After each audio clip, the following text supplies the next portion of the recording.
Hello everyone. In this video I will share with you how to lock Google Chrome with a password on PC.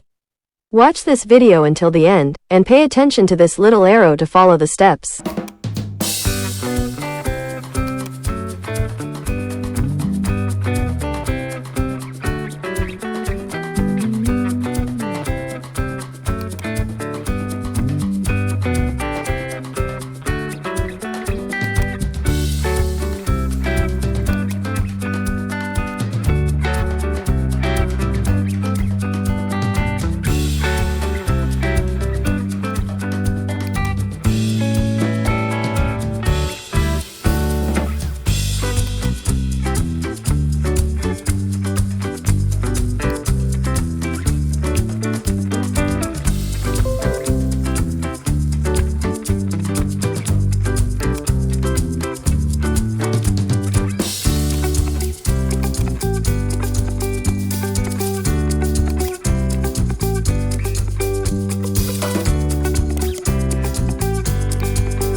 Okay guys, I hope you liked this video. Don't forget to click subscribe and press the bell button so you get notifications of the latest videos from this channel.